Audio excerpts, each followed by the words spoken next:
What's up guys? Magandang umaga. Nagbabalik si Kaprom din nyo. So for today's video guys, papakita ko sa inyo yung binili nating decal brown na chicken. 17 pieces na babae, 3 lalaki para mas maraming babae, mas maganda, mas maraming itlog. So ayun guys, ito guys, gagawin natin siyang para organic egg. Marami tayong organic egg. Tapos mag-breed tayo. So ayun guys, pakita nyo. Ando pa sa karton. Kakalis lang yung nag-deliver sa akin. So mamaya, dadali natin sa kubo doon sa taas. So ano sila papa, inayos nila yung kulungan. Ito kahapon naayos ko na yon yung kabila para yung mga Rhode Island Red doon sa kabilang kulungan, yung mga bago natin dito sa kabilang kulungan naman. So ayun, mamaya papakita ko sa inyo sa bukid. So bago yun, ipakita ko muna sa inyo yung nasa incubator ko. So, ayan. Ayan siya, medyo, ayan, naka-off yung ilaw. Medyo malabo. Pag bumaba yung ano niyan, yung temperature niyan guys, mag-iilaw yan, iilaw. So siguro pag nag 3 or 2, mag-ilaw yan. Yan, milaw na. So ayun, pakita sa inyo. Ayan o.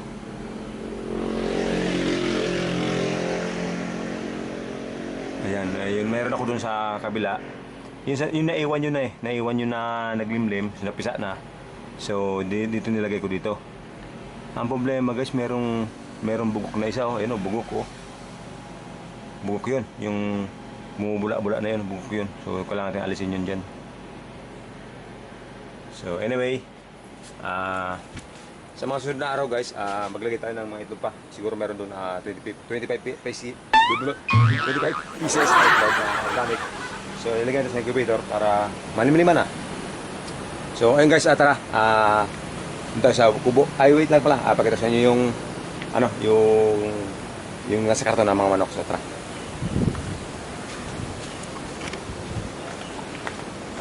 Ayan siya.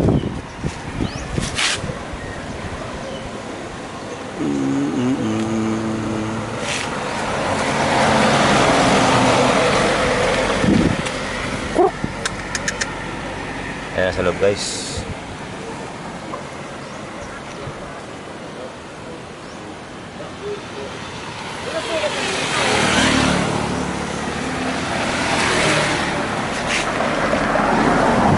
So ngayon maghahanap tayo ng mga katulong ito para may magbubuhat kasi 4 dyan.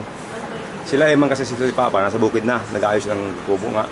So tayo, maghanap tayo ng mga kasama. Anyway, so mamaya pagkatapos nyo yung kalagayan sa bukid. So tara.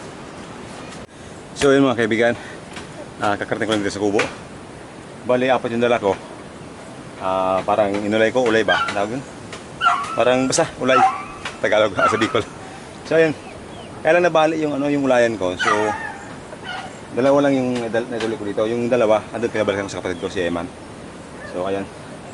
Mamaya din sa pakawalan. Medyo hingal na din. Pero okay pa naman yan.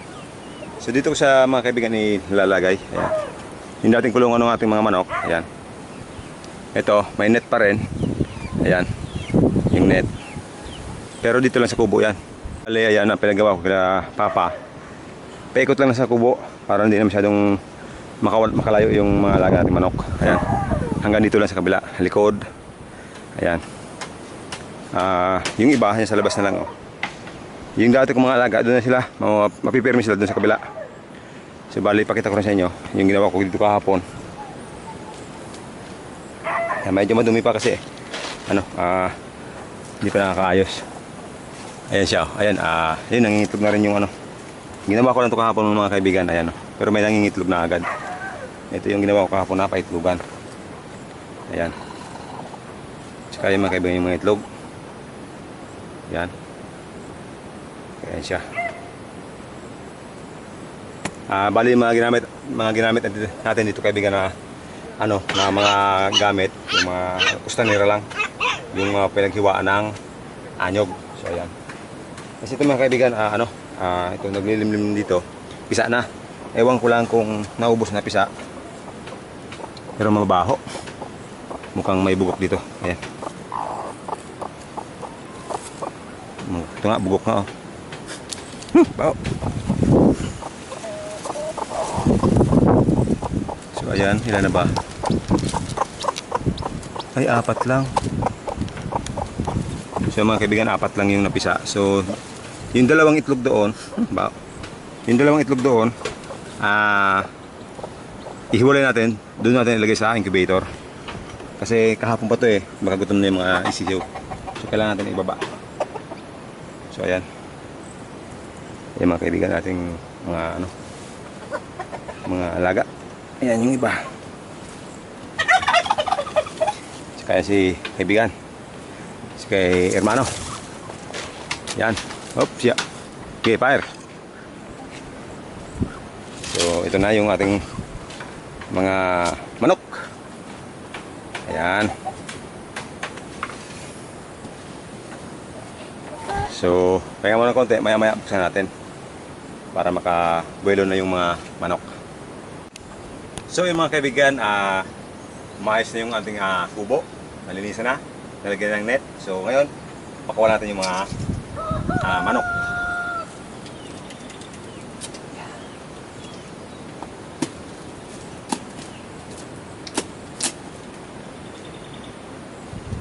Ito guys, sabi ni binilan ko, 16 weeks, 14 weeks pa lang. 14 weeks pa lang to. So mga ito siya guys. Yan, kita mo thread. Angat mo konti. Yan. So ito yung ating mga manok. Yan.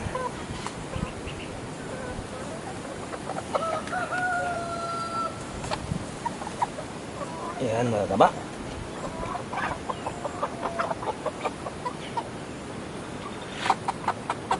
Ito yung mga decal white, decal brown, yung tinatawag. Galing sa farm yan guys, galing sa farm. So, bale, binili natin 20 piraso. Ayun ba?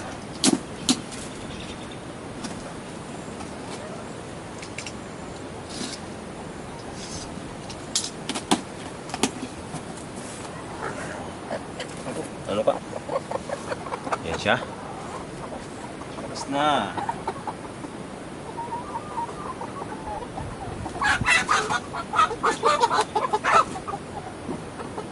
Ayan.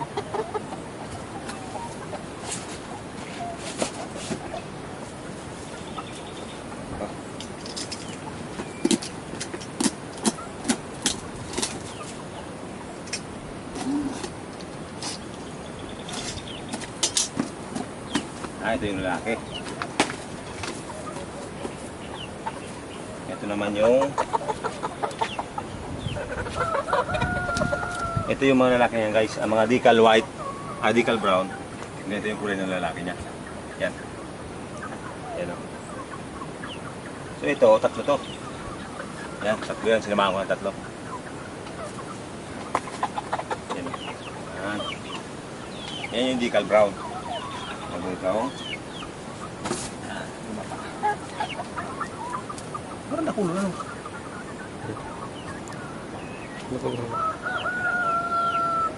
May 15 mas na dapat na. May 15 tama. Pag ina nakulo na. Vlog mo na yun.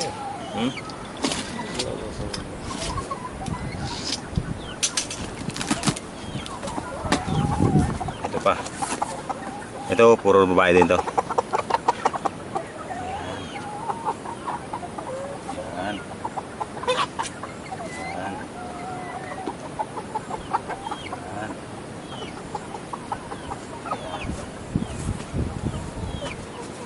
So ayun mga kaibigan, yan yung ating 20 pieces na decal brown. So sa mga susunod na araw, nakalog din eh.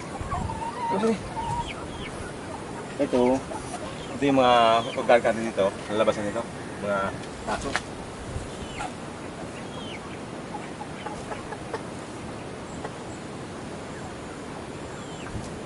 So ito, lahat ito, itong mga nakalagay dito mga kaibigan, ano yan? Decal brown. So more on egg production siya. Pero sa mga sunod na araw, i-convert natin sa sa organic. Bali puro organic yung ipapakain natin sa kanila para healthy, para mas ma-healthy siya.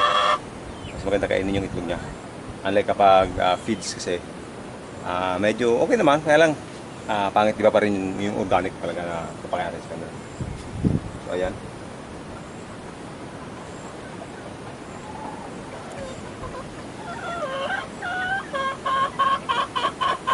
Ayan.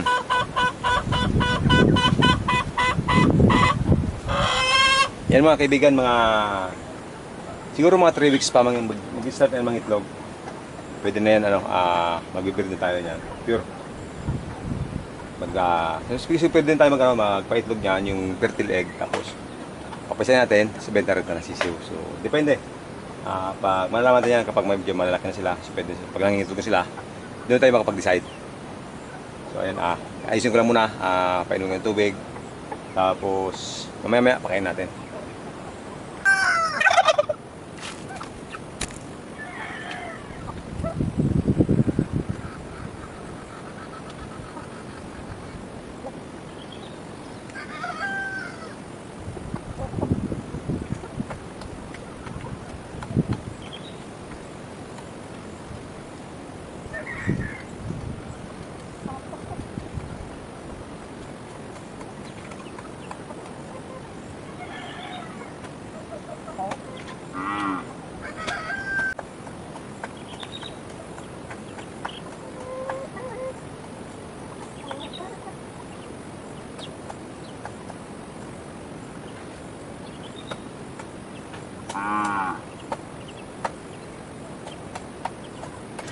So yung mga kaibigan, bali natapos natin ito maglipat ng manok. Yung binili natin 20 perasong manok. So ayun. So ito guys, ito, ayan. Yung mga itlog na to, baka mamayang hapon kuha natin. 2, 5, 10, 18. So ayun mga kaibigan, 18 na itlog. Plus meron ako dun ata mga 5 o 6. So pwede na isalam doon sa incubator. Ang problema, parang medyo matagal na ito eh. Pero baka sakali, isa lang pati sa incubator. 21 days. So baka may mapisa. Sayang din. Tapos ito, ayan, may tira dito hindi naman naalog. Tapos sinilip ko doon sa cellphone. Mukhang magpisa naman.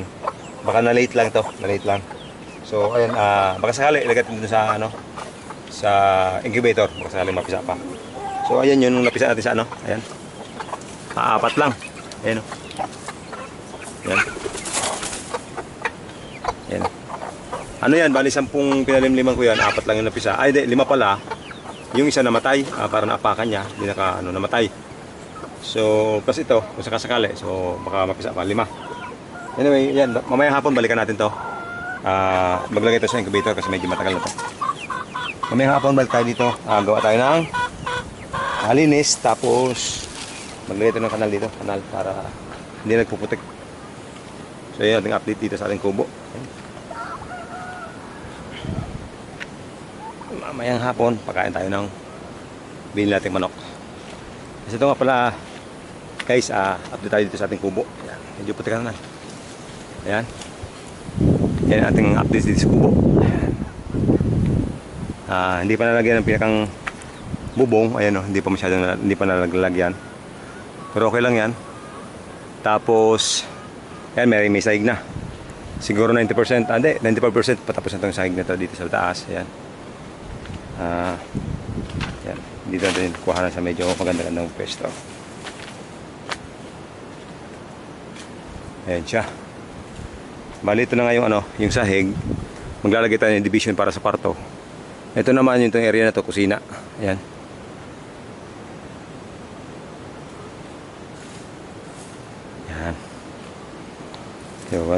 Medyo malayuan. Ayan yung pinakang niya. Medyo malaki. Pinakang view. So, ayan ang ating update ating kubo.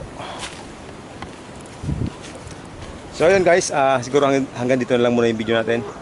Idugsun ko na lang yung part 2 ko na siguro yung pagkuha ko ng itlog mamayang hapon. Kasi tanghali na rin. Siguro mga 11 AM na.